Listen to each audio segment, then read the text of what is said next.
सहनावतु सहनौ भुनक्तु सह वीर्यं करवावहै तेजस्विनावधीतमस्तु मा विद्विषावहै। ॐ शान्ति शान्ति शान्तिः। ॐ पूर्णमदः पूर्णमिदं पूर्णात् पूर्णमुदच्यते पूर्णस्य पूर्णमादाय पूर्णमेवावशिष्यते। ॐ शान्ति शान्ति शान्तिः। श्रुतिस्मृतिपुराणानाम् आलयं करुणालयं नमामि भगवत्पादं शङ्करं लोकशङ्करं शङ्करं शङ्कराचार्यं केशवं बादरायणं सूत्रभाष्यकृतौ वन्दे भगवन्तौ पुनः पुनः। ईश्वरो गुरुरात्मेति मूर्तिभेदविभागिने व्योमवद्व्याप्तदेहाय दक्षिणामूर्तये अखण्डं सच्चिदानन्दम् अवाङ्मनसगोचरम् आत्मानमखिलाधारम् आश्रये भीष्टसिद्धये अर्थतोऽप्यद्वयानन्दान् अतीतद्वैतभानतः गुरूणाराध्य वेदान्त सारं वक्ष्ये यथामति।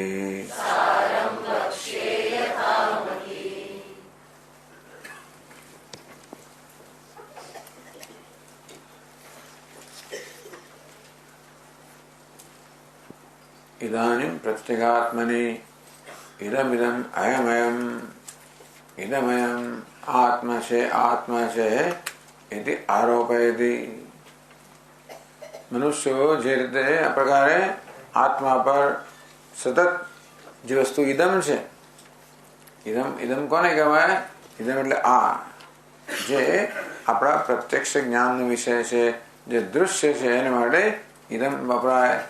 આત્મા તો દ્રષ્ટા છે, પણ જે દૃશ્ય છે એને દ્રષ્ટા માનવામાં આવે છે, દૃશ્યને આત્મા માનવામાં આવે છે, દૃશ્યના ધર્મનો આત્મા પર અધ્યારોપ થાય છે. આમ દૃક અને દૃશ્યનો અવિવેક, બે વચ્ચે વિવેક ન કરી શકો કે દ્રષ્ટા દ્રષ્ટા છે, દૃશ્ય દૃશ્ય છે, એને ભેગા કરી દેવા. અતિ પ્રાકૃતસ્તુ, અત્યંત પ્રાકૃત મનુષ્ય પુત્ર આત્મા છે એવું કહેતો હોય છે. ચાર વાગસ્તુ, ચારો કે નહીં, આ દેહ આત્મા છે. પુત્ર આત્મા ન હોય, દેહ તો દેહરૂપી આત્મા પુત્ર કરતા પ્રિય છે. અંતેથી એવી સ્થિતિ ઊભી થાય ત્યારે માણસ પુત્રનો ભોગ આપે, પોતાનો બચાવ કરતો હોય છે. એટલે પુત્ર આત્મા નથી, દેહ આત્મા છે. સ્થૂલોહમ કૃષોહમ, માણસ સાથે પોતાના વિશે કહેતો હોય છે કે હું જાડો છું, પાતળો છું, સુકાયેલો છું, ઊંચો છું વગેરે. કે નહીં, ઇન્દ્રિય આત્મા છે. દેહમાં ચેતનતા હોવાને આત્મા કહેતા હો, પણ દેહની ચેતનતા તો ઇન્દ્રિયોના કારણે છે. ઇન્દ્રિયોના કારણે જ દેહમાં હલન ચલન વગેરે બધી પ્રવૃત્તિ હોય છે. સુષુપ્તિમાં જયારે ઇન્દ્રિયો સૂઈ ગઈ હોય છે ત્યારે દેહની કોઈ પ્રવૃત્તિ હોતી નથી. એ બતાવે છે કે દેહની ચેતનતા પોતાની નથી, ઇન્દ્રિયોને કારણે છે. ઇન્દ્રિયો તો જડ છે, ઇન્દ્રિયો આત્મા કેમ હતું? નહીં, ઇન્દ્રિયો ચેતન છે. એટલે કહ્યું તે પ્રાણ પ્રજાપતિમ પિતરમ એક તેવું છું.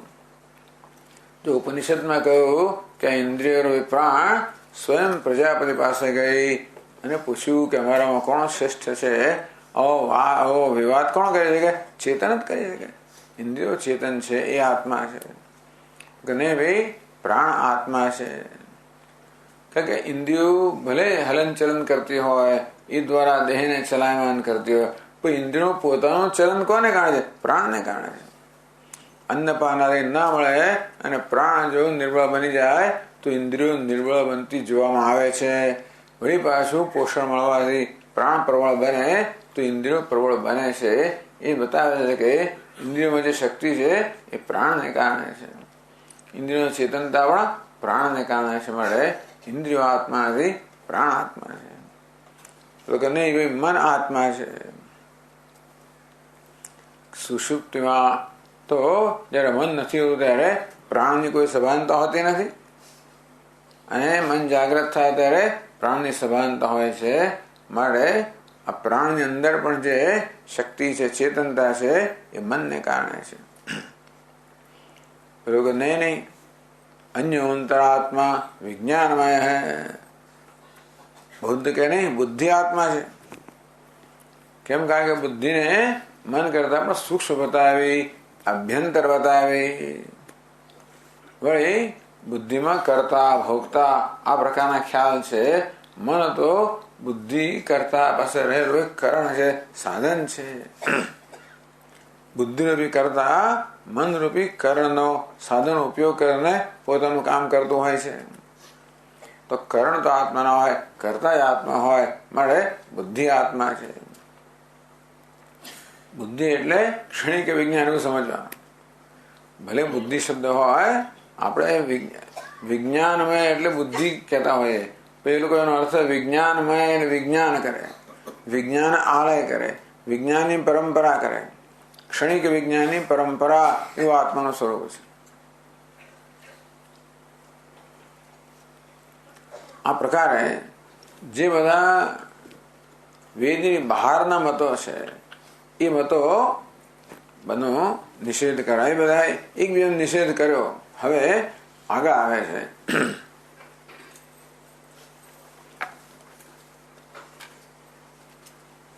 પછી કે પ્રાભાકર તાર્કિકૌ તો અન્યોંતરાત્મા આનંદમય ઇત્યાદિ શ્રુતે. ત્યાં આપણે આવ્યા છીએ માનો છો. બરોબર. તો જો આગળ 216 પાના પર છીએ આપણે.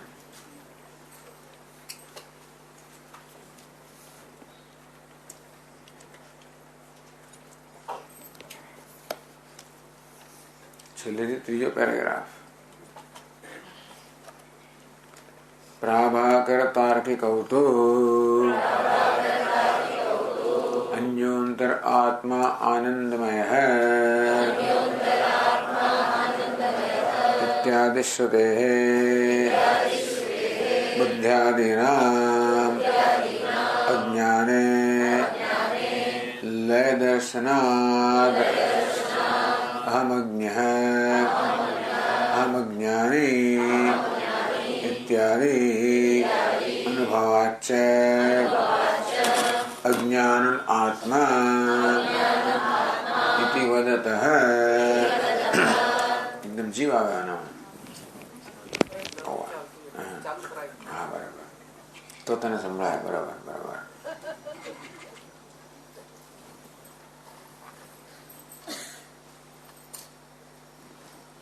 તો પ્રાભાકર તાર્કિકો. પ્રભાકર પ્રભાકરના અનુયાયીઓને પ્રાભાકર કહેવાય. કુમારેલ ભટ્ટના અનુયાયીઓને ભાટ્ટ કહેવાય. ભટ્ટપતિ ભાટ્ટ. આમ તો કુમારેલ ભટ્ટ ગુરુ છે અને પ્રભાકર શિષ્ય છે. છતાંય પણ કુમારેલ ભટ્ટના મતને ભાટ્ટ મત કહે, પ્રભાકર મતને ગુરુ મત કહે. પ્રભાકરનો ગુરુ કયા? એક સંજોગ ઉભો થયો જયારે કુમારેલ ભટ્ટ ગૂંચવાઈ ગયેલા અને એમના શિષ્ય ગૂંચ ચૂકેલી, ત્યારથી એ ગુરુ કહેવાય.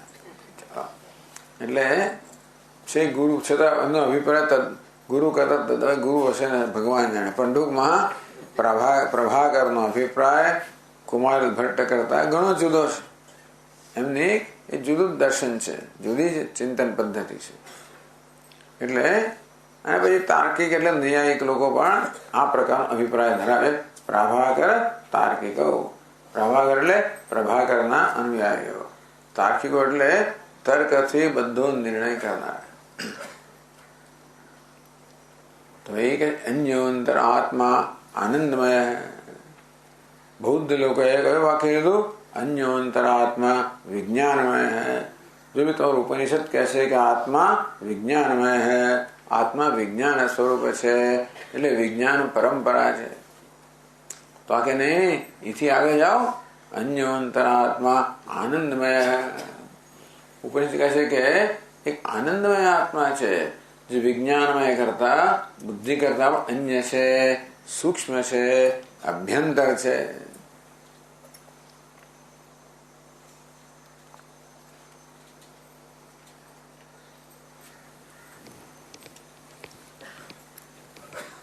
કહે છે કે અજ્ઞાન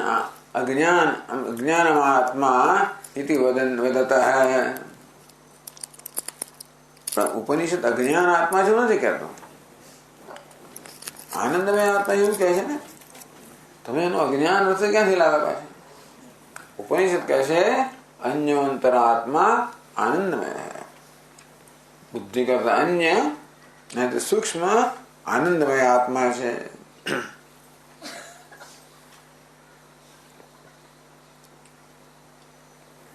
તો બુદ્ધિ આત્મા નથી એનું કારણ એમણે કહ્યું બુદ્ધ્યાદિના અજ્ઞાને લય દર્શના. જો તમારી બુદ્ધ્યાદિના બુદ્ધિ વગેરે બુદ્ધિ એના વિચારો, મન વિચારો, તમારું સમગ્ર વ્યક્તિત્વ સુષુપ્તિમાં લીન થઈ જાય છે.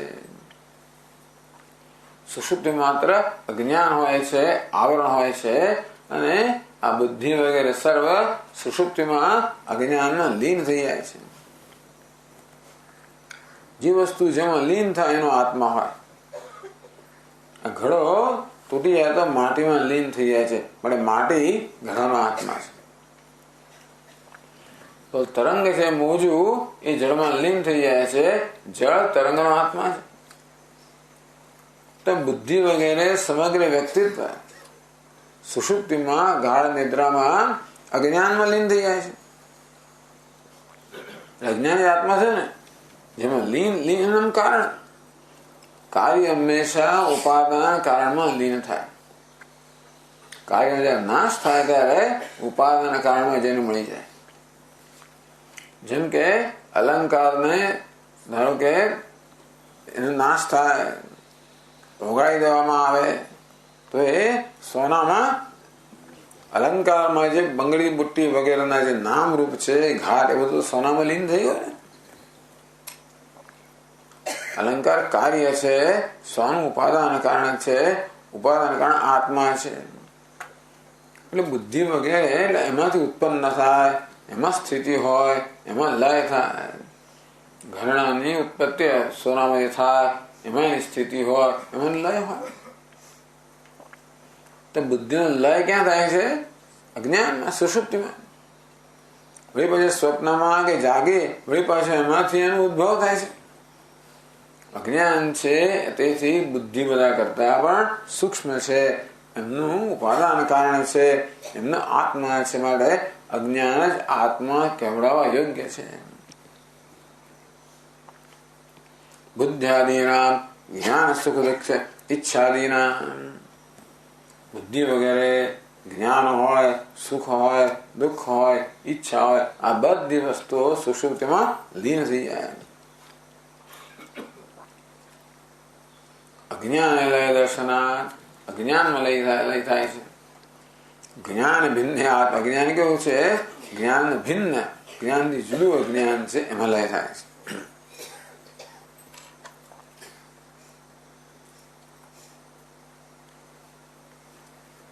સર્વજ્ઞાન ભાવસ્ય સુષુપ્તૌ સંપ્રતિપન્નત્વાत्. બધા લોકો આ વસ્તુમાં સંમત છે કે સુષુપ્તિ અર્થાત ગાઢ નિદ્રામાં કોઈ પ્રકારનું ભાન હોતું નથી. હું મને પણ જાણતો નથી કે આસપાસની દુનિયાને પણ જાણતો નથી, એમ બધા જ પ્રકારના જ્ઞાનનો અભાવ છે. પછી જાગવું ત્યારે શું? તો સુષુપ્તિ જાગૃતયો અપી આત્મૈક્ય પ્રત્યભિજ્ઞાન. પાછા આપણે ઊંઘવાની જાગીએ ને ત્યારે આપણને ભાન છે કે જે હું ઊંઘી ગયો હતો એ જ હું જાગ્યો છું. વેદાંતી લોકો આ પુરાવાને અગત્યનો પુરાવો ગણે છે. આપણે સવારમાં જાગીએ ત્યારે કોઈ નવી જ વ્યક્તિ જાગી, હું કોણ છું, મૂળભૂત પ્રશ્ન થાય કે કોણ જાગે, હું કોણ છું. એવું થતું નથી. મને ખબર છે કે જે હું સૂતો હતો, રાત્રે ઊંઘી ગયો એ જ હું જાગ્યો છું. એટલે પ્રત્યવિજ્ઞાન, ટૂંકમાં સુનારો આત્મા અને જાગનારો આત્મા એક છે એવી ઓળખ આપણને છે સવારમાં. નહીં તો આપણે નવું જ શરૂ કરવું પડે વાત. જો આપણે જે જાગ્રત છે એ સુષુપ્ત કરતા જુદો હોત તો બધું નવેસરથી કરવું પડ્યું હોત. એટલે પહેલા ચાલતા શીખવું, બધું શીખવું પડે. કશું બધું જતું રહ્યું ને આપણું આગળ. નવો જ આત્મા જન્મ્યો એટલે એકડે એકથી શરૂ કરવું પડે. પાછું ઊંઘી એટલે પાછું ગયો, પાછું નવો જન્મે એવું નહીં થતું. જ્યાં ગઈકાલે પૂરું કર્યું ત્યાંથી જ શરૂ થાય છે. અને આપણે ખબર છે કે હું જે ગઈકાલે સૂતો હતો એ જ હું અત્યારે જાગ્યો છું. અને કહેવાય ઓળખ, પ્રત્યભિજ્ઞાન. અંતેથી વિજ્ઞાન આત્મા નથી, જ્ઞાન આત્મા નથી, બુદ્ધિ આત્મા નથી. બુદ્ધિ જેમાં લીન થાય છે એ જ્ઞાન આત્મા છે.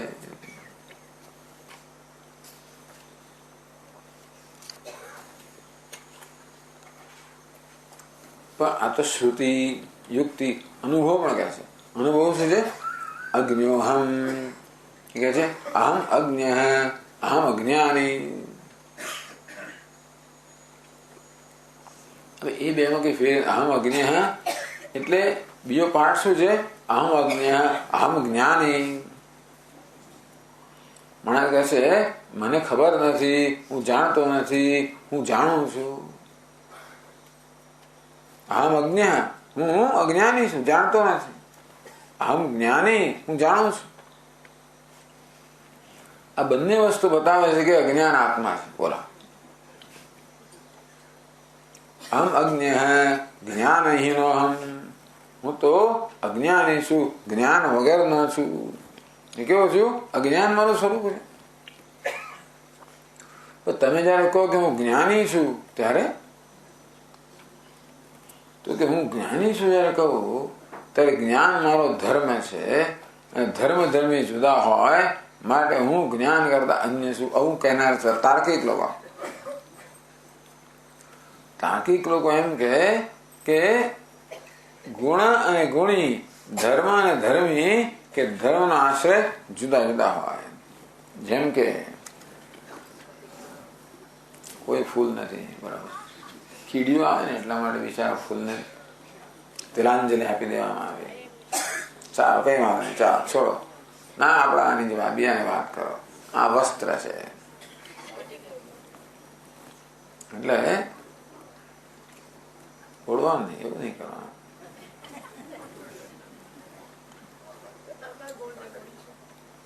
બધામાં છે. આ વસ્ત્ર છે, આનો રંગ શું છે? કેસરી રંગ છે.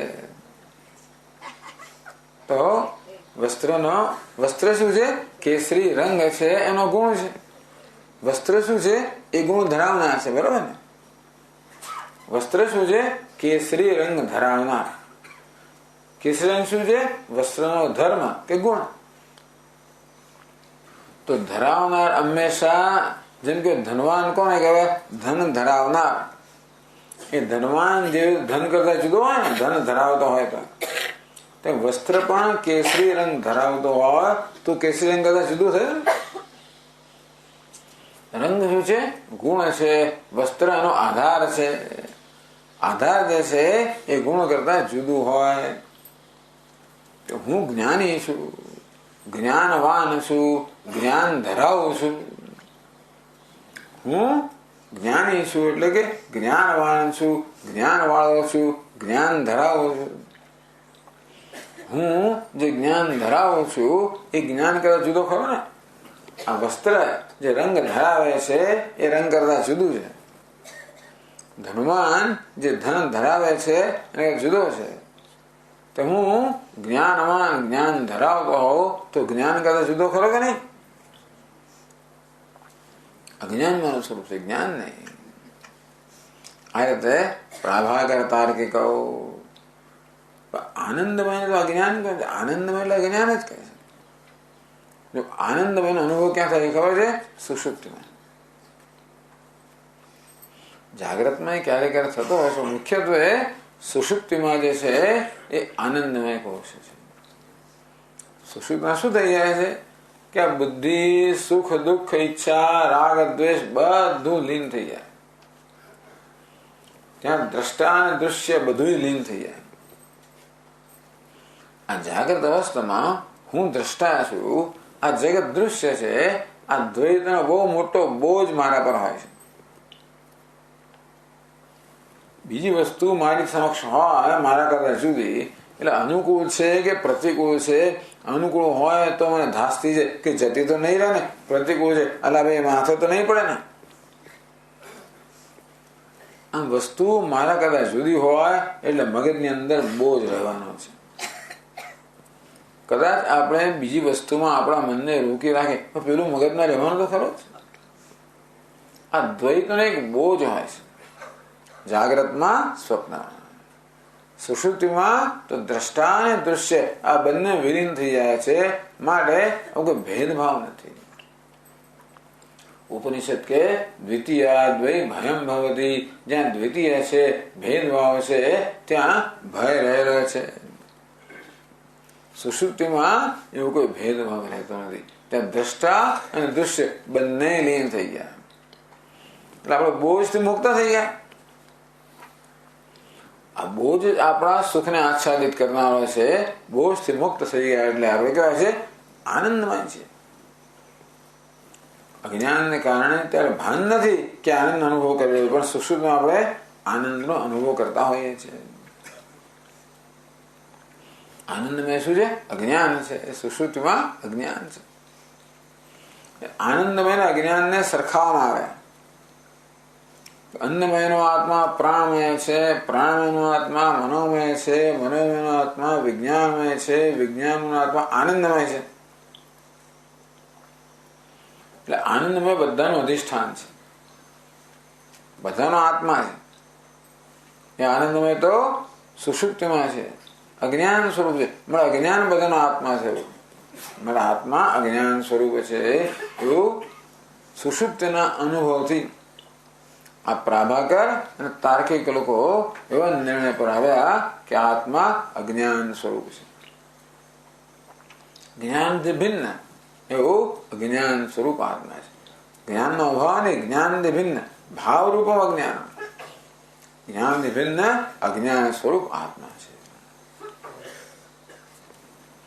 ચાલો, એ થયું. હવે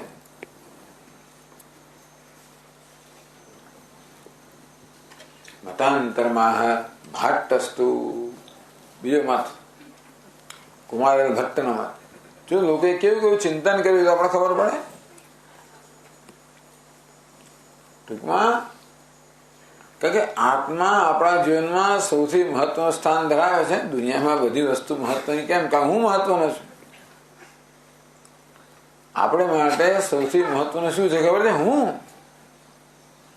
ભલે માનિક પુત્ર મહત્વ છે, પેલું મહત્વ, છેવટે એ કેમ મહત્વ? હું મહત્વનું છું. માટે એ પુત્ર મને અનુકૂળ હોય, મને મહત્વ આપતો હોય, અને તો એ મહત્વનો કેમ?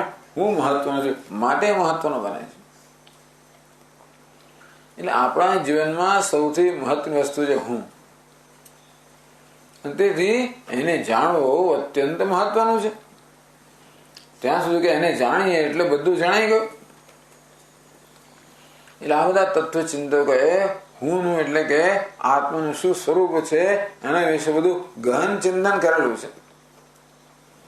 એ બધા ચિંતનનો લાભ આપણને આટલામાં જ મળી ગયો. જેટલા ચિંતકો હિન્દુસ્તાનમાં થયા એ બધા લોકોને અહીંયા ઉલ્લેખ કરવામાં આવ્યો. મુખ્ય લોકો તો પ્રાભાકર તાર્કિક ચડી જનારો મત છે ભાટ્ટ મત, કુમારેલ મત, ભટ્ટના મતને એના એનો ભાટ્ટ કહેવામાં, ભાટ્ટ મત. તો આગળ કહે છે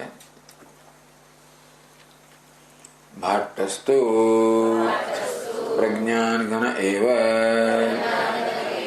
આનંદમય ઇત્યાદિ શ્રુતે સુષુપ્તૌ પ્રકાશ અપ્રકાશ સદ્ભાવાદ મામહં ન જાનામિ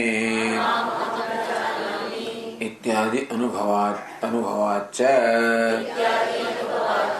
અજ્ઞાનોપહિતં ચૈતન્યમ આત્મા ઇતિ વદતે. આ સુષુપ્તમાં શું છે એ આ બધી પ્રશ્ન છે. બધા લોકોનું ધ્યાન ક્યાં છે? સુષુપ્તિમાં છે. બધા એ તો સ્વીકારે છે કે જાગ્રત સ્વપ્ન બધાનો લય છેવટે સુષુપ્તિમાં થાય છે. બધાનો લય જેમાં થતો હોય એ તત્વ છે.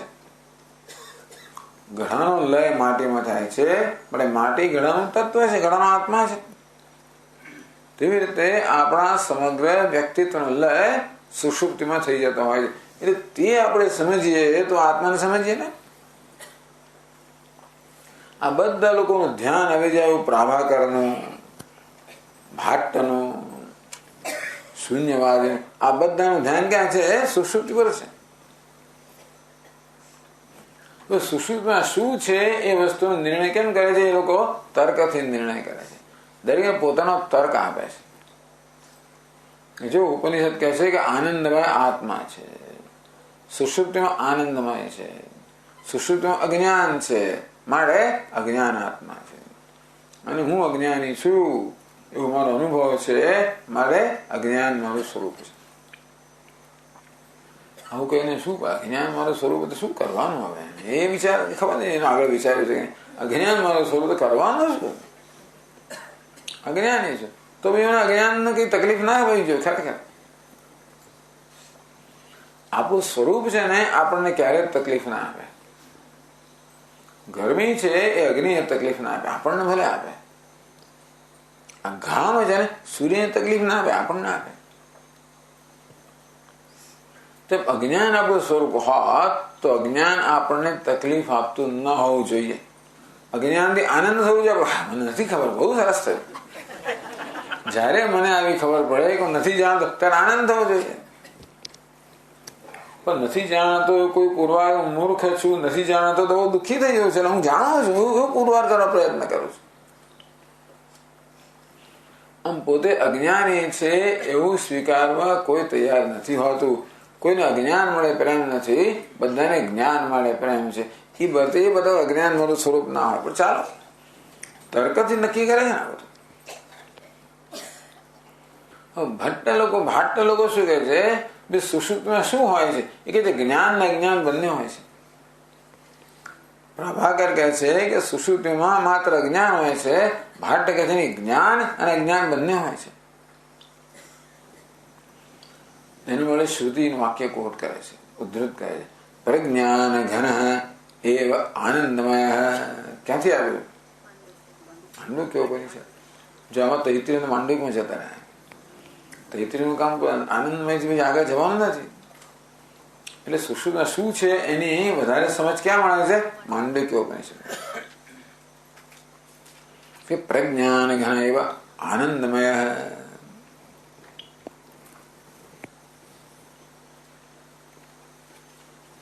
પ્રજ્ઞાન ઘન, પ્રજ્ઞાન એક રસ. ગાઢ નિદ્રામાં શું થાય ખબર છે? આપણા બધા વિચારો જો જાગ્રત અવસ્થામાં પ્રત્યેક ક્ષણે બધા પ્રજ્ઞાન કે વિચારો બદલાયા કરતા હોય. જેમ વિચારનો વિષય બદલાય તેમ વિચાર બદલાય. સ્વપ્નમાં પણ પ્રજ્ઞાન કહો, વિચાર કહો, બધા બદલાયા કરતા હોય છે. સુષુપ્તિમાં શું થાય છે? બધા પ્રજ્ઞાન ઘન એ બધું ભેગું થઈ જાય છે. ટૂંકમાં ત્યાં વિચારોનું કોઈ વૈવિધ્ય, બધા વિચારો છે એ ઘન થઈ ગયા. જો અત્યારે આ હોલમાં પ્રકાશ છે ત્યારે આપણે બધાને જુદા જુદા જોઈ શકીએ છીએ. અંધકાર આવી જાય તો કોઈ આપણને ભેદ દેખાય જ નહીં. બધા શું થાય? ઘનીભૂત થઈ ગયા. આ હોલમાં ગાઢ અંધકાર આવે તો બધા ક્યાં જતા રહે? ઘનીભૂત. કારણ કે કોઈની વિશેષતા દેખાતી જ નથી ને. તો અંધકારને કારણે વિશેષતા ન જણાય માટે જે કઈ છે એ ઘનીભૂત થઈ જાય. તેવી રીતે સુષુપ્તિમાં પણ અજ્ઞાન અંધકાર છે માટે બધા વિચારો, બધું વ્યક્તિત્વ ઘનીભૂત થઈ ગયું. કોઈ પ્રકારની વિવિધતા કે એની અંદર એ વિવિધ રહ્યું છે, વિશેષતા રહી જાય. પ્રજ્ઞાન ઘન એ શું બતાવે? પ્રજ્ઞાન છે, ચૈતન્ય છે, જ્ઞાન છે. સુષુપ્તિમાં તમારું ઉપનિષદ કે પ્રજ્ઞાન ઘન, આમ ચૈતન્ય ઘન સ્વરૂપ બની ગયો. પ્રજ્ઞાન છે, ચૈતન્ય છે, આનંદમય, આનંદ પણ છે. એટલે પ્રજ્ઞાન પણ છે, આનંદ છે, અજ્ઞાન પણ છે. સુષુપ્તિમાં બે વસ્તુ છે. એકલું અજ્ઞાન નથી, ત્યાં જ્ઞાન પણ છે. કઈ રીતે બતાવે છે? આનંદમયથી આનંદ પ્રચુર, એટલે કે મુખ્યત્વે આનંદ રૂપ છે સુષુપ્તિમાં. હવે કહે છે કે જો ભાઈ સુષુપ્તિમાં જ્ઞાન છે, કેવી રીતે? સુષુપ્તો પ્રકાશ અભાવે સુષુપ્તિ અસાક્ષિકા. જો સુષુપ્તિમાં કોઈ પ્રકારનું જ્ઞાન ન હોય, સુષુપ્તિનો કોઈ સાક્ષી ન હોય તો સુષુપ્તિ છે એ કેમ કહેવાય? નિયમ એવો છે કે કશી વસ્તુ છે એ ક્યારે નક્કી થાય? એને જોનાર કોઈ હોય તો, એનો સાક્ષી કોઈ હોય તો. ખરું ને? શું ભાઈ સૂર્ય પ્રકાશે છે, તમે ક્યારે કહી શકો? જયારે જુઓ કે ભાઈ છે કે નથી. સાક્ષી વડે જ નક્કી થાય કે વસ્તુ છે કે નહીં. ખરી કે નહીં? એટલા જ માટે કોર્ટની અંદરમાં છેલ્લો પુરાવો કોનો? સાક્ષીનો હોય. ભાઈ સાચા ખોટા હોય પણ સાક્ષી એ છેલ્લો પુરાવો છે. તેમ કોઈ વસ્તુનું હવાપણું ક્યારે પુરવાર થાય? એનો સાક્ષી હોય ત્યારે. એટલે સુષુપ્તિ છે એ તો આપણે જાણીએ છીએ. હું કે છે તો જાણીએ છીએ ને. એવું ક્યારે જાણીએ? એનું કોઈ સાક્ષી હોય ત્યારે. જો સુષુપ્તિમાં કોઈ સાક્ષી હોય જ નહીં, જો પ્રકાશ સ્વરૂપ આત્મા ન હોય તો સુષુપ્તિનો સાક્ષી ન હોવાને કારણે એનું હવાપણું જ પુરવાર ન થાય. સુખમ અપસ્વાપ્સમેતિ ઉત્તિતસ્ય પરામર્શો ન સ્યાત. માણસ નિદ્રામાં જાગૃત થાય એટલે કે બહુ સુખેથી સૂતો, આરામથી સૂતો, કઈ ભાન નહોતું.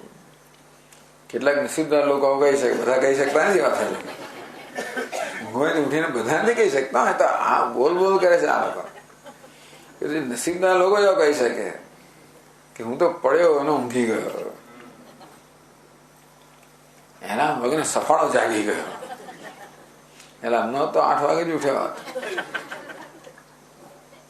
પેલું બીજો એના વગર 3 વાગે ઉઠે ને, પછી 3:30 ઉઠે ને, પછી 4:30 ઉઠે ને.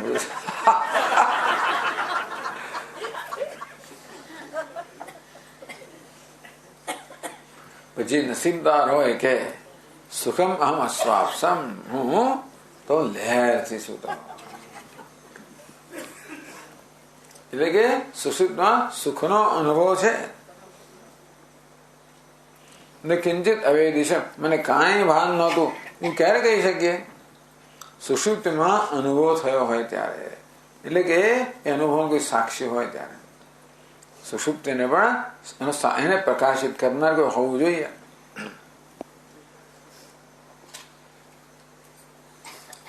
તો પ્રશ્ન એ થયો કે સાક્ષી કોણ છે? સુષુપ્તિમાં કોણ જોનાર હોય?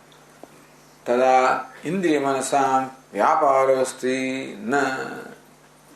ત્યારે ઇન્દ્રિયોમાં કોઈ વ્યાપાર નથી, મન ત્યાં નથી આ જોનારું.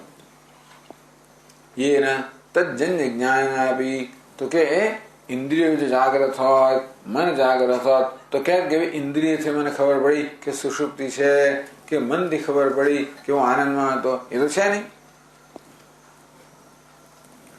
તો અવિદ્યા પ્રકાશ, અવિદ્યા તો જળ છે, ત્યાં અજ્ઞાન છે એ તો પ્રકાશિત ન કરે, અજ્ઞાન જળ છે.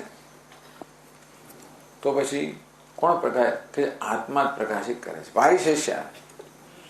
તો પ્રકાશ કરનારા તત્વો આટલા છે. જો આપણે જ્ઞાન થાય છે, પ્રકાશ થાય, ઇન્દ્રિયો જગતના વિષયને પ્રકાશિત કરે, મન ઇન્દ્રિયોને પ્રકાશિત કરે, તો બધા પ્રકાશિત કરનારા છે. ઇન્દ્રિયો પણ નથી, મન પણ નથી, અજ્ઞાન છે. અજ્ઞાન તો જળ છે, અંધકાર રૂપ છે, એ પ્રકાશ ના કરે. નથી થયો કે પ્રકાશ છે ખરો. એટલે કે આત્માના બે અંશ છે, એક પ્રકાશ અંશ છે, બીજો અજ્ઞાન અંશ છે. મને કઈ ભાન નહોતું એવું કહેનારો પ્રકાશ સ્વરૂપ, મને કશું ભાન નહોતું એ અજ્ઞાન. એ સુષુપ્તિમાં આત્મા એટલે આત્માના બે અંશ છે, બોધ અંશ કે જ્ઞાન અંશ અને જળ અંશ કે અજ્ઞાન અંશ. એમાં જે સુષુપ્તિમાં પ્રકાશિત કરે છે એ કોણ છે?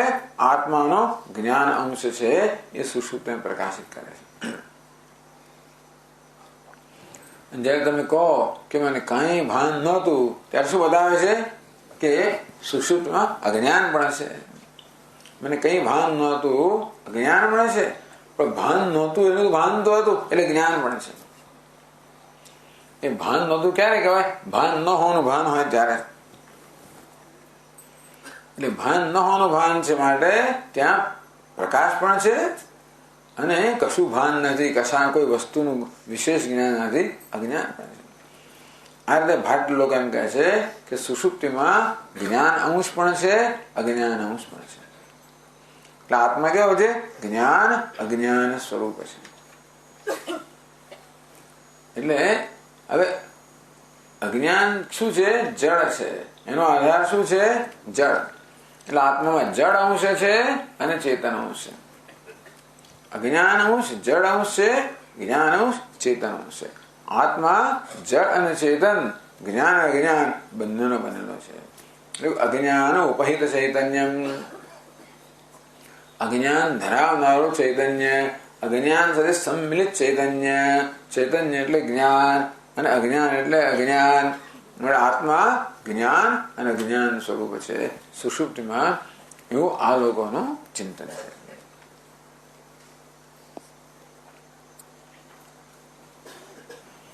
તમે સુષુપ્તિની વાત કરી. આત્મા તો ત્રણ અવસ્થામાં હોય ને. આત્મા માત્ર સુષુપ્તિમાં ઓછો હોય છે.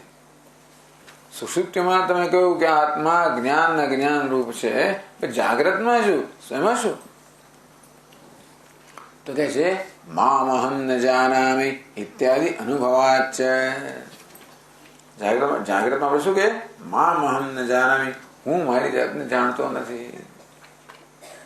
હું કોણ છું? હું જાણતો નથી. જાણતો નથી કોણ કે? જ્ઞાન કે. અને કોણ શું નથી એ અજ્ઞાન.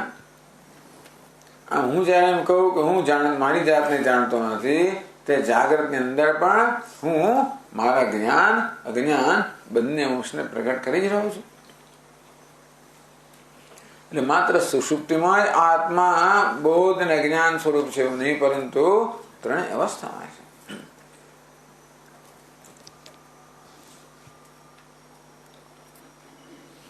આ પ્રકારે ભાટ્ટમાં કહ્યું. શું છે? પ્રભાકરે કહ્યું આત્મા અજ્ઞાન સ્વરૂપ છે. ભાટ્ટ શું કહે છે? જ્ઞાન. આત્માનો એક અંશ જ્ઞાન છે, બીજો અંશ અજ્ઞાન છે. એવું છે. એ જ્ઞાન અંશ અજ્ઞાન અંશને જુએ છે.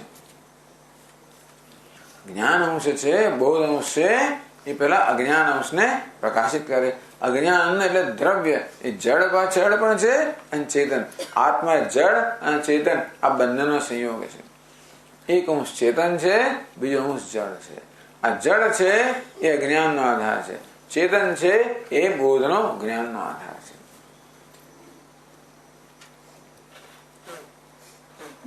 તો આ ભાટ્ટમત.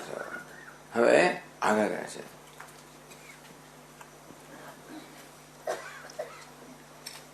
અપરો બૌદ્ધ અસદેવ ઇદમગ્ર આસીત इत्यादिश्रुतेः सुषुप्तौ सर्व अभावात् अहं सुषुप्तौ न आसम् इति उत्थितस्य स्व अभाव परामर्श विषय अनुभवाच्च शून्यम आत्मा इति वदते। બૌદ્ધનો ચેમ્પિયન આવે છેલ્લે. ચેમ્પિયન કોણ છે? તો કે ભાઈ માધ્યમિક યોગાચાર કેવો હતો? ક્ષણિક વિજ્ઞાન, ક્ષણિક વિજ્ઞાનમાં. આ કોણ છે? શૂન્યવાદી. અપરો બૌદ્ધ, બીજો બૌદ્ધ એટલે માધ્યમિક બૌદ્ધ. એ વળે પછી આપણું જ વાક્ય રહે છે, અસદેવ ઇદમ અગ્રાસીત. છંદોગ્ય ઉપનિષદ વાક્ય લીધું. ત્યાં શું કહ્યું છે? સદેવ સૌમ્ય ઇદમ અગ્રાસીત એકમેવા દ્વિતીયમ. હે સૌમ્ય, આ ઇદમ, આ જગત, એની ઉત્પત્તિ પહેલા એક અદ્વિતીય સત હતું. કે ચિત્તો આહુ, પછી એ જ કે કેટલાક લોકો એમ કહે છે અસદેવ ઇદમ અગ્રાસીત એકમેવા દ્વિતીયમ તસ્માત સત અજાયત. કે નહીં, સૃષ્ટિના પ્રારંભમાં આ જગત કેવું હતું? શૂન્ય હતું. એમાંથી આ બધું સર્જાયું એવું કહેનારા લોકો છે. એવું ગુરુજી પૂર્વ પક્ષ તરીકે કહે છે. એટલે કે કથમવા સૌમ્ય, એ સૌમ્ય આવું કેમ હોય શકે ભાઈ? અસત કથમ અસત સજ્જાયત. અસતમાંથી, શૂન્યમાંથી કશું જન્મ્યું કેમ બની શકે? સત્વ સૌમ્ય ઇદમગ્રાસીત, એ સૌમ્ય. એટલે આ અભિપ્રાય, આ જે વાક્ય ગયો ને, એ તો પૂર્વ પક્ષ છે. અને એનું ખંડન કરી નાખ્યું. તે છંદ આખું જરાક આગળ વાંચ્યું તો ખબર પડે કે આ ભાઈ આનું તો ખંડન થયું, પછી તો આટલું જ લે. અથવા આથી બીજું વાક્ય છે અસદ્વા ઇદમગ્રાસીત. નહીં, અસદ્વા નહીં, તૈત્રીય ઉપનિષદનું વાક્ય છે. હા, ઈસદ્વા ઇદમગ્રાસીત. હા, બરાબર. અસદ્વા ઇદમગ્રાસીત, એ અસદ નો શૂન્ય કરે એ વાક્ય. આ ક્યાંથી લાવે ખબર નહીં, પણ તો અસદ્વા ઇદમગ્રાસીત, શૂન્યવાદીઓ એ વાક્ય કહે કે તો ઉપનિષદ કહે છે કે આ જગત ઉત્પત્તિ પહેલા અસદ હતું, શૂન્ય હતું. ઇત્યાદિ શ્રુતે ઇદમ નામ રૂપાત્મકમ જગત અગ્રે સૃષ્ટિ પ્રાક કાલે અસત શૂન્યમેવાસી. એટલે આ જગત છે ને એ કરતા છે. ઇદમ નામ રૂપાત્મકમ જગત, નામ રૂપાત્મક જગત છે. અગ્રે સૃષ્ટિ પ્રાક કાલે, એટલે કે સૃષ્ટિ પહેલા અસત આસીત શૂન્યમાસીત. જો તમારું ઉપનિષદ કહે છે કે આ જગત એની ઉત્પત્તિ પહેલા શૂન્ય હતું. ઉત્પત્તિ પહેલા જે હોય ને એ કારણ હોય, પાછું એવું બને છે. આ ઘડો છે એની ઉત્પત્તિ પહેલા શું ખબર છે? માટી હતી, માટીનો પિંડ હતો ને. ઉત્પત્તિ પહેલા જે અવસ્થા હોય એ કારણ અવસ્થા હોય. તો એટલે આ બે પ્રશ્ન છે. ઉત્પત્તિ પહેલા જગતની શું અવસ્થા? આ મૂળ ચિંતનનો વિષય છે. બિગ બેંગ પહેલા શું હતું? મોટો વિસ્ફોટ થયો, વિસ્ફોટ ત્યાં જગત જન્મ્યો. વિસ્ફોટ પહેલા શું હતું? એની કોઈ વાત નથી કરતા. અરે વિસ્ફોટથી જન્મ થયો, એની પહેલા શું હતું? આપણે તે પૂછીએ. એની પર કશું નતું. કશું ના હોય એમાંથી કશું સર્જાય નહીં, કે ખાવું જોઈએ. શૂન્યવાદી માને છે કે બધું શૂન્યમાંથી સર્જાય. તમે કહો કે માટીમાંથી ઘડો બને, અત્યારે માટીનો પિંડ હશે અને પછી ઘડો હશે, બરાબર છે? તો માટી જુદી ને ઘડો તો જુદા. એ બેની વચ્ચે કઈ સ્થિતિ છે? આ માટીનો પિંડ છે, આ ઘડો છે, બે તો જુદા જુદા છે ને. તો માટીમાંથી ઘડો બન્યો, એ બે વચ્ચે કઈ અવસ્થા હતી? શૂન્ય અવસ્થા, કશું જ ન હતું. એક વિચાર ગયો, બીજો વિચાર આવ્યો, એની વચ્ચે શૂન્ય, વચ્ચે કઈ નથી. છેવટે આ બધાનું મૂળ ક્યાં છે? શૂન્યમાં છે. આપણું બહુ ઘન ચિંતન છે. એટલે બધી વસ્તુઓ ઓબ્લિવિયન, બધી વસ્તુઓ ક્યાં શૂન્યમાં એને સમાપ્ત થઈ જાય. એટલે કે તમે તમારી જાતને શૂન્ય બનાવી દો. આ ઉપદેશ શું હતો? તમે તમારી જાતને શૂન્ય બનાવી દો. એટલે કે અહંકારને શૂન્ય બનાવી દો. અહંકાર એટલે બધી વિશેષતાઓ. હું પ્રતિષ્ઠિત છું, ધનવાન છું, સત્તાશાળી છું, મહાન છું, અલ્પ છું, આ બધી વિશેષતાના અહંકાર. એને શૂન્ય બનાવવાનો ઉપદેશ કર્યો કે આ બધું છોડો. પછી શું એની ચિંતા ના કરો, છોડો, બસ આટલું કરો. પૂછીશું એ ચિંતા ના કરો. નિર્વાણ એટલે એવી ચિંતા નહીં કરવાની, એવો ખોટો પ્રશ્ન ના પૂછો. આટલું કરશો ને એટલે તમે જ જાણશો કે નિર્વાણ શું છે. એટલે શૂન્યનો કદાચ ઉપદેશ કર્યો પણ હોય શબ્દનો, એની પાછળનું પ્રયોજન શું છે કે આ બધી અજ્ઞાનમાંથી, અવિવેકમાંથી જન્મેલી બધી વિશેષતાઓનો ત્યાગ કરો. આ જગત શૂન્ય છે, એની અંદર કઈ તત્વ નથી. ભલે આ બધું એકદમ આકર્ષક જણાતું હોય, બધું ચમકાટ વાળું જણાતું હોય, ઝાક જમા જણાતું હોય, અંદર પોલમ કશું જ નથી. શૂન્ય છે. એમાં કોઈ તત્વ નથી કે જો હાથ લાગવાનો નથી. જેમ કેળાનું થડ તો હોય, બહુ એકદમ આમ નક્કર લાગે છે, પણ એમને ખોલીએ તો અંદર કશું ના હોય. તો જગત પણ નક્કર લાગે છે, પણ જરા અંદર ખોલશો ને ખબર છે અંદર કાંઈ નથી. માટે એના પ્રત્યે આસક્તિ છોડો. જેના પ્રત્યે, હે શિષ્યો, તમે જેના પ્રત્યે આસક્તિ કરો છો એ બહારથી બહુ નક્કર લાગે છે, બહારથી ઝાક જમાડવાળું લાગે છે, બહારથી જેને આમ આનંદ આપનારું લાગે છે, પરંતુ કેવું છે? સર્વમ ક્ષણિકમ ક્ષણિકમ, બધું ક્ષણિક જ છે, હમણાં છે અને પછી નથી. તો ક્યાં જઈને અટકે? સર્વમ શૂન્યમ શૂન્યમ, એમાં કોઈ તત્વ નથી. માટે એને પકડી ના રાખો.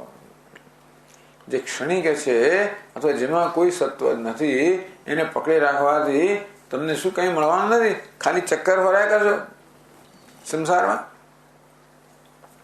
માટે આ છોડવા માટેની વસ્તુ છે.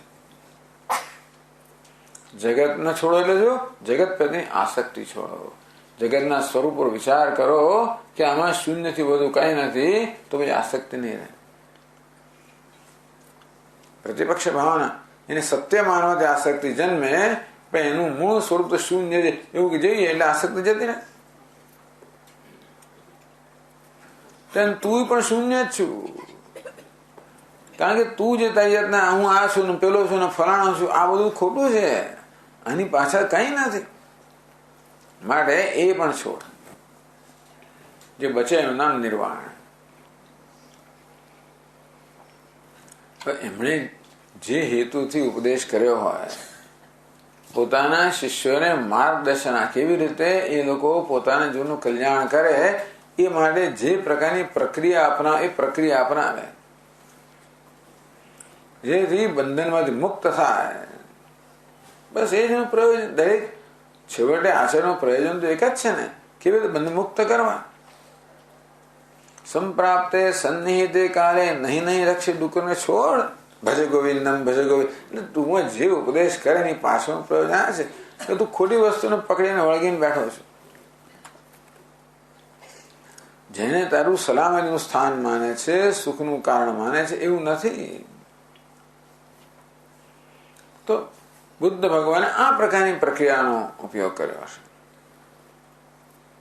વસ્તુને સાચી માનવાને કારણે આપણે જે આસક્તિ ધરાવતા હોઈએ એના સ્વરૂપે વિચાર કરીએ કે આમાં તો શૂન્ય છે, તો પેલી આસક્તિ જતી રહે.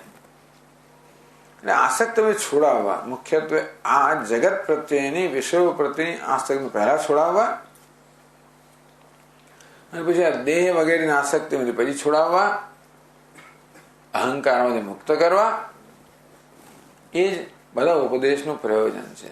આ બધી પણ પ્રક્રિયા તત્વમાં છે કે એ પ્રક્રિયા છે. શૂન્ય છે, બીજી પ્રક્રિયા કરવા વગેરે. જો બહુ બ્રોડ માઇન્ડેડ તમારે થવું હોય તો આ તો બહુ વિશાળ, કોઈ વેદાંતિને આવું કહે નહીં, હું તમે બહાર જઈને કહેશો ને કે મારા સ્વામી એવું કર્યા હતા, એ તો એ ફેંકી દેશે આપણને. એટલે તો બૌદ્ધને સ્વીકારો એટલે એમાં તમે કે લાભ જુએ તો બહુ મોટી વસ્તુ છે ને, એવું સ્વીકારી ના હોય વેદાંતિને. અમુક લોકો પેલા વૈષ્ણવ કહે અડકે જ નહીં ને કશીક વસ્તુને, છી ગંદા છે, છી છી એમ કરે નાનપણથી, એમ આ બધા લોકો અડકે જ નહીં અમુક વસ્તુને. પણ એની પાછળ કઈ પ્રયોજન હોય. આવી રીતે કેવી રીતે સાધકોને મુક્ત કરવા, વસ્તુને સત્ય માનવાથી જે આસક્તિ જન્મતી હોય, જે બંધન જન્મતું હોય, એ ક્યારે જાય? એના સ્વરૂપ પર વિચાર કરવાથી. આ શૂન્ય છે, એમાં કોઈ તથ્ય નહીં. મિથ્યા કહો કે શૂન્ય કહો. મિથ્યા એટલે ભાસી રહ્યો છે, વાસ્તવમાં છે નહીં. તેમ શૂન્ય ભાસી રહ્યો છે, વાસ્તવમાં કશું નથી. આત્મામાં પણ વિશેષતા જોઈએ તો કઈ નથી. તો નિર્વિશેષ તો જે છે એ વિશેષતાથી શૂન્ય તો ખરું ને. આમ પછી એને આખી ફિલોસોફી બનાવવામાં આવી. પછીના લોકો આવા એક વાક્ય પકડીને એમાંથી મોટી ફિલોસોફી બનાવે ને જે તર્ક બધું કરે, પછી ચાલે શાસ્ત્રાર્થ. એટલે અપરો બૌદ્ધ, આ બે શૂન્યવાદી બૌદ્ધ છે, જે માધ્યમિક છે, એવું કહે છે કે બધાનું તત્વ તો શૂન્ય છે.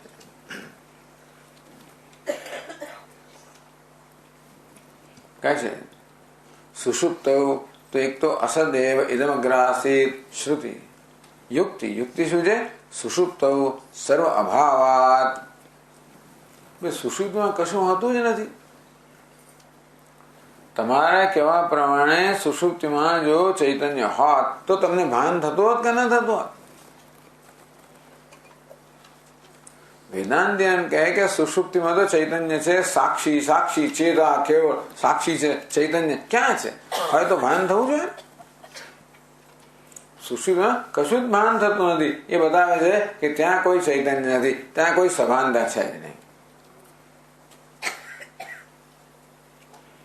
એટલે સુષુપ્ત સર્વ અભાવાદ.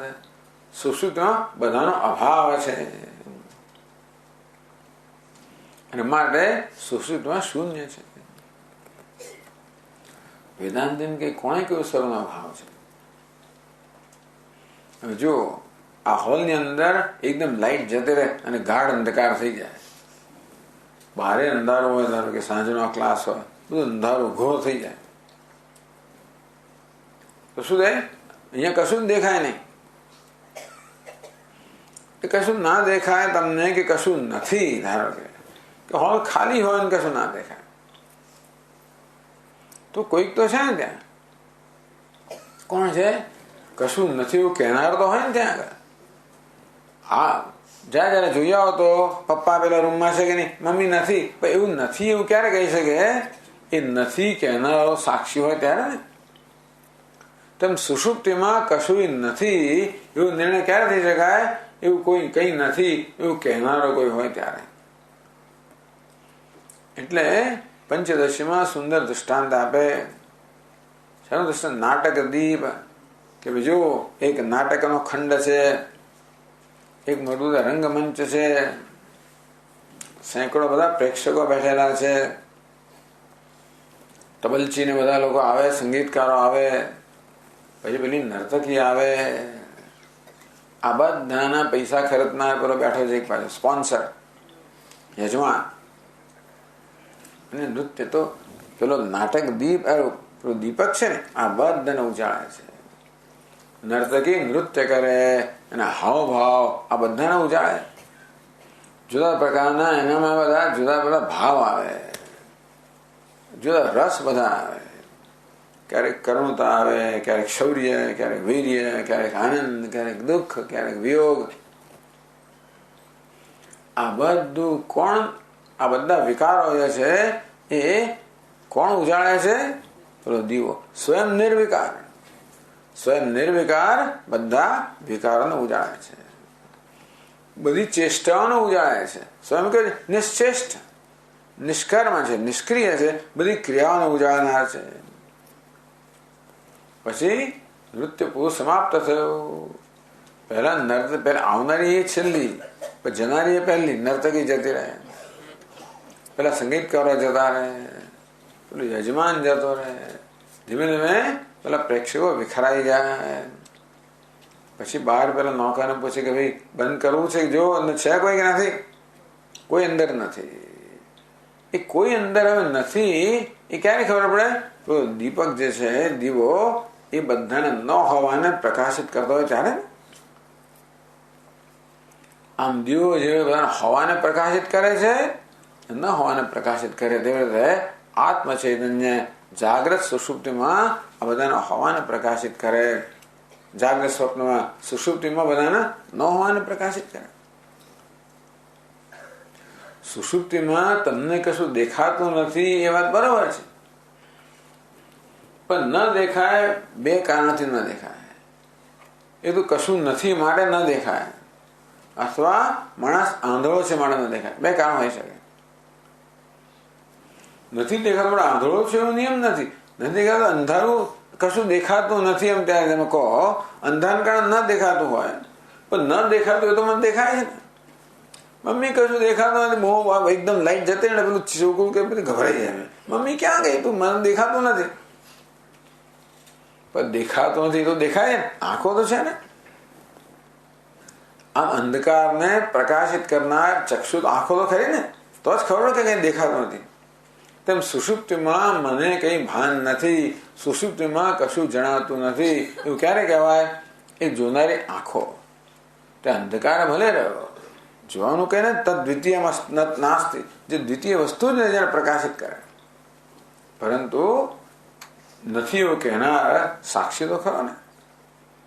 એટલે વેદાંતિન કહે કે સુષુપ્તિમાં તમને કશું ભાન નથી, એનું કારણ તમે ભાન વગરના છો એટલા માટે, પણ ભાન માટે કશી વસ્તુ ત્યાં નથી. જેનું ભાન થાય બીજી વસ્તુ હોત તો તમને ભાન થાય.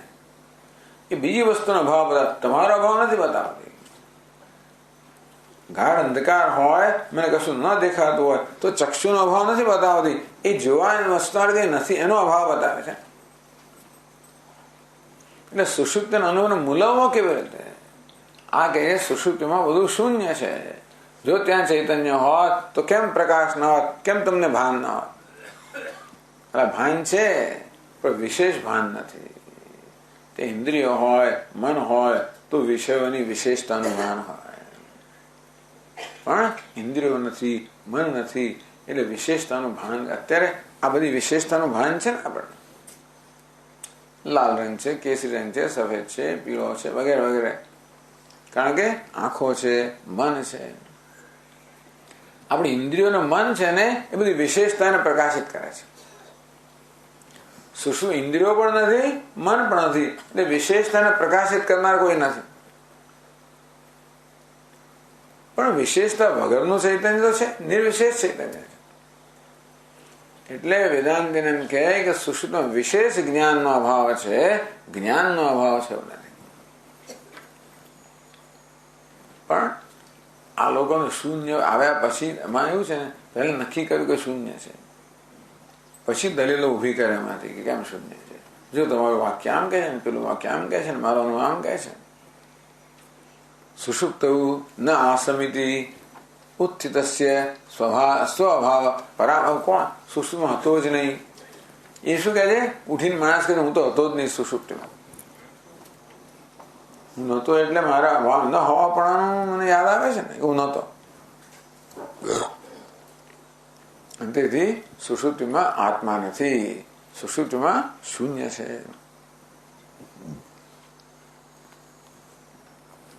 અનુભવાચ શૂન્યમાં આત્મા એ વદતી.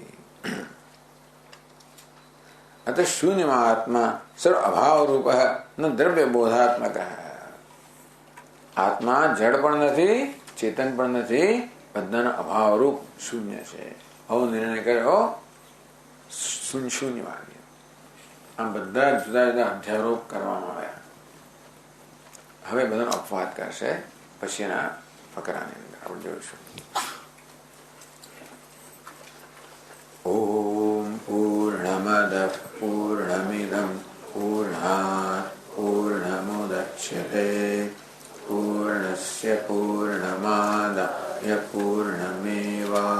शिष्यते। ओम शांति शांति शांति। शंकरं शंकराचार्यं केशवं बादरायणं सूत्रभाष्यकृतौ वन्दे भगवन्तौ पुनः पुनः। ईश्वरो गुरुरात्मेति मूर्तिभेदविभागिने व्योमवद्व्याप्तदेहाय दक्षिणामूर्तये नमः। ओम शांति शांति शांति। हरि ओम। श्री गुरुभ्यो नमः। हरि ओम।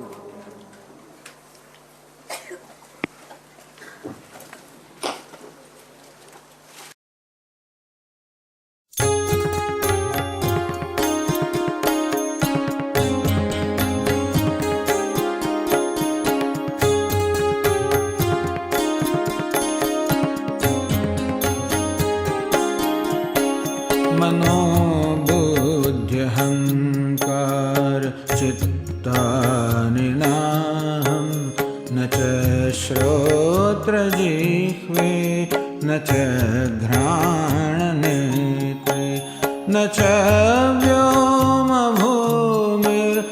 तेजो न वायुः चिदानन्दरूपः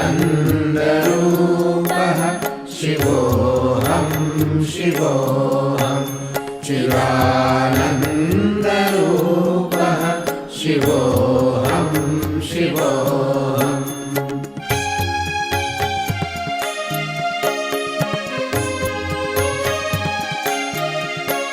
न च प्राणसंज्ञो न वै पञ्चवायुः न वा सप्तधातुर्न वा पञ्चकोशः न वा पाणिपादं न चोपस्थपायुः।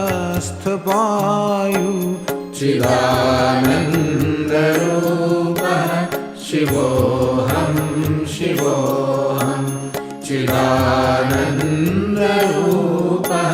शिवोऽहं शिवोऽहम्।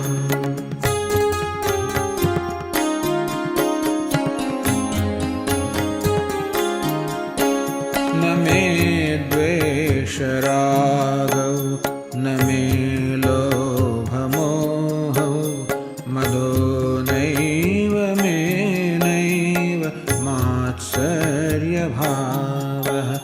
न धर्मो न चार्थो न कामो न मोक्षः। चिदानन्दरूपः शिवोऽहं शिवोऽहं। चिदानन्दरूपः शिवोऽहं शिवोऽहम्।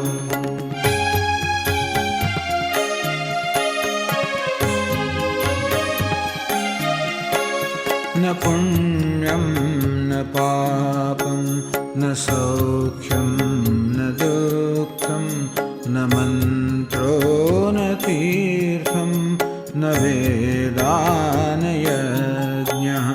अहं भोजनं नैव भोज्यं न भोक्ता। चिदानन्दरूपः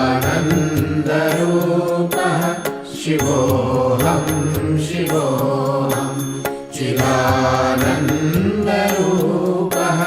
शिवोऽहं शिवोऽहम्।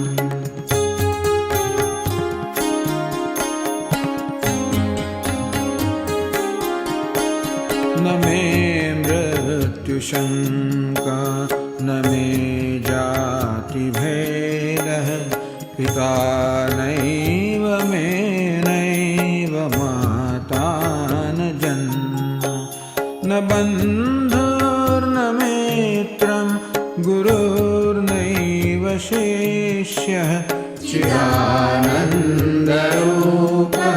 शिवोऽहं शिवोऽहं। चिदानन्दरूपः शिवोऽहं शिवोऽहम्।